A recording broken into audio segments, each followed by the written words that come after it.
What's up guys, Ivo here. Today I'm going to be showing you my updated guide on Warrior Tank for 5-man content, of course.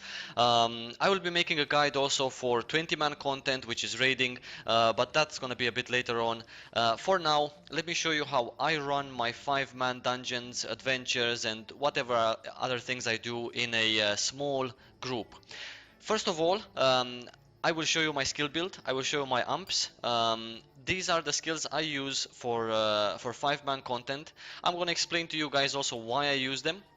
First of all, Menacing Strike. This is the ability that warrior tanks spam in dungeons because it's an awesome ability. This is basically a lot of our threat is generated from this ability. It's really good to have it tier 8 because it restores some health at on the second strike. This ability, Menacing Strike, I'm going to show it to you as well, is composed out of two strikes. So the first one is upwards, then the second one is downwards.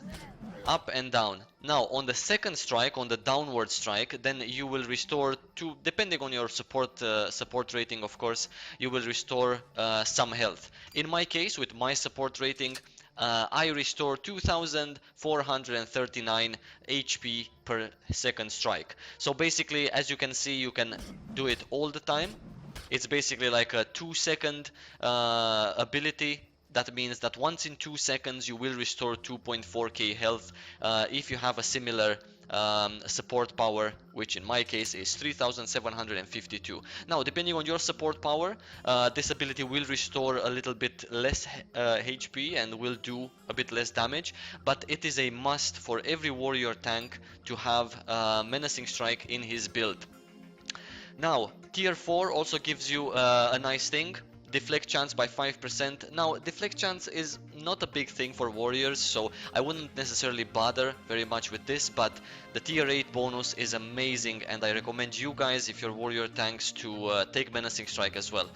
Second ability, I take it because when I tank as a warrior, I need to make sure that I'm bringing the most I can for my group. I really want my group to feel two things. Number one, safe with me tanking, and number two, I want them to benefit from almost everything that a warrior can offer. So I run Jolt tier 4 because Jolt tier 4 increases the damage that my party members do by 4%. So that is really good. It's not as good as it used to be, but I still take it in 5-man content because it is really awesome. It's 5% more, 4% more for everything, bosses, trash mobs, etc. So I want my group members to benefit from this, and so should you. The third ability from the support tree that I take, Bolstering Strike. Bolstering Strike, you can unlock it with by spending 2 amp points. I'm gonna show you in a moment where. Bolstering Strike needs to be tier 8 because Bolstering Strike tier 8 makes you cast this ability 3 times in a row. This ability restores a shit ton of shield, which is one of warrior's basic and most useful defenses, the shield. Lots of shield it restores, depending on your support rating, of course. It restores more shield, it does more damage, etc.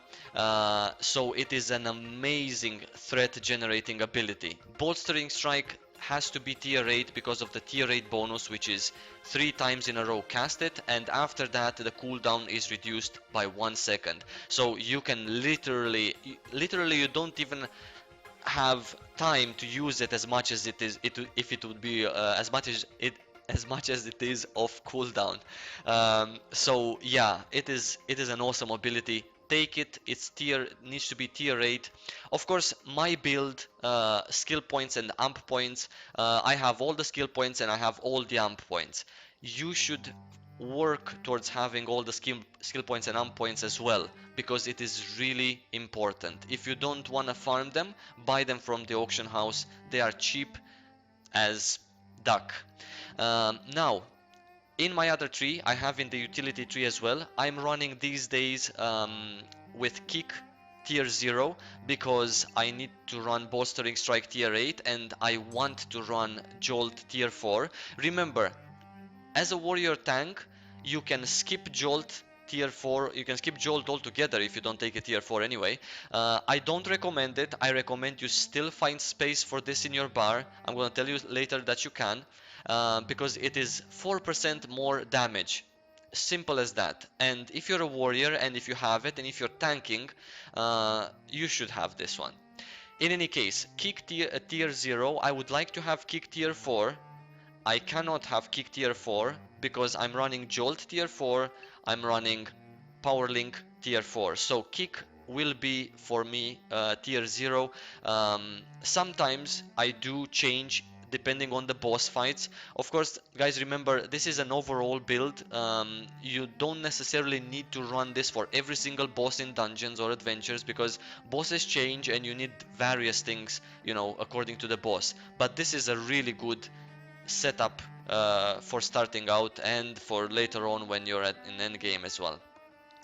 Now, kick tier 0, grapple tier 0, these are my two interrupts. I always have them on my bar. Power link, I run it tier 4 because I want the tier 4 bonus. Now, I play very much as a warrior tank myself. I play around my innate cooldown. So Power Link tier 4 is amazing because it makes your innate cooldown have less, be smaller. So that is a lot better than having it on 1 minute. You can feel a big difference. So I run Power Link tier 4. Now, in the scenario in which I really need 3 interrupts, I will take kick. I will take kick tier 4 and I will either take the points from Power Link or I will take the points from Jolt. If I do take the points from Jolt, then I'm gonna remove Jolt altogether and probably I will replace it with Polarity Field, tier 0, or even Atomic Spear. It depends on the boss fight, of course. This is the build I'm running skill-wise. I don't have any skills from the Assault tree. I never will, probably, as a warrior tank. So these are my skills that I use for tanking. Now, as of amps, I have the 3 amps in decreased cooldown. It is a must, you should too. I have unyielding and I have speed burst. You can not take unyielding. It's not a must. I like it, and you can take one of the others, whichever you want. This one is very popular, kinetic drive. You can take it as well if you don't necessarily find a point for unyielding. I take it because I love it. I have Power Link, of course, so I can unlock my Power Link skill. In the hybrid support utility, I have maximum shield capacity. This is an amazing amp. I think this is the best amp out of all the warrior tanking amps, hands down. I take this impenetrable. As I said, I play very much around my innate cooldown and using my innate, so this makes my innate even better. I take it. Now, as you can see, I have 6 amp points that I haven't spent yet. Let me tell you why. I take 3 points in the support. I take 2 points in the critical mitigation. I have this one, kinetic buffer. I have reserve power. Now, these 6 points that I have left, you can, this is my dungeon build, remember, that's why I have to the pain. In my raiding build I don't really use it.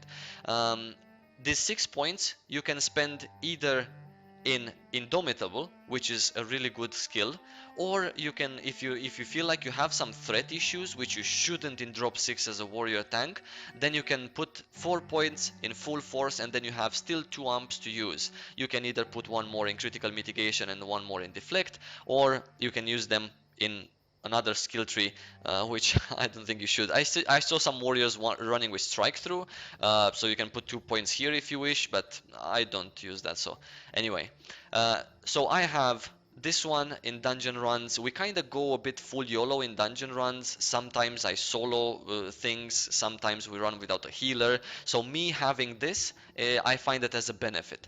Bolstering Strike, of course, it is a must in drop 6 for threat and for shield regen. It is just awesome. Fortify, this is a must as well. And this is my amp build. Usually what I do is I run an amp 6 points in Indomitable, and that would finish up my amp build. Very simple, straightforward. Now, skill-wise, I have very comfortable skills bound on my mouse buttons, so I can actually move in whichever direction I want and cast my Menacing Strike and my Bolstering Strike as well. Yeah, I have it really easily binded on my mouse. Other than that, as you can see, I have one skill that's missing. Let me tell you why. Because besides all of these skills that I find to be a must, uh, I have one spot for one more depending on the circumstance, the dungeon, the boss fight, etc. So usually what I do on the skill point that's missing, I either take a mobility ability, Bomb Rush is my favorite, a Dispel. Sometimes I do take this Dispel, yes, in Ultimate Proto games, for example. Atomic Spear, if I feel like having some funsies. Plasma Blast, if for some weird reason I need it. I don't really. Polarity Field, just for to fill it up. But usually what I do take in my spot is either a mobility skill or a CC break, depending on the circumstance. Sometimes I do take a third interrupt if I need a third interrupting skill, or an interrupt that is unlike grapple is an AoE interrupt, so that works fine when there is a pack of mobs and I need that one particular one to be interrupted. Now, grapples enemies that are, closer. If the guy that I want to be interrupted is in the middle of them behind, then I either need to dodge through the mobs and get behind him so he would be closer, or I can just use flashbang because that flashbang hits him in particular. Other than that, defense grid, you can take defense grid instead if you don't need 3 interrupts. Take a defense grid if you feel weak. If you don't feel weak, take a CC break. It's really good in some instances. If you don't want to take a CC break and you want to, just, keep going, keep moving, or you need a mobility skill, take a mobility skill. You can either use Bomb Rush or you can use Leap in the skill that's empty here. Other than that, guys, these are my necessary skills. Remember, play smart as a warrior tank. Try to help your group as much as possible in 5-man content by having power link. I emphasize, guys, on having power link. If you don't want to have power link tier 4 because you want to spend points in your kick, or you want to spend points in other ability, then don't take power link tier 4, but do take power link anyway.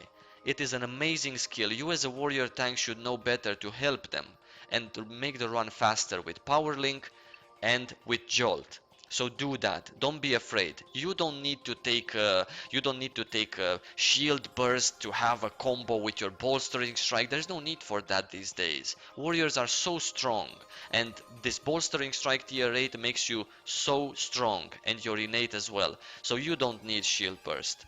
Take power link instead, or just put more points into kick if you don't want to spend points into power link, or if you don't have all the ability points.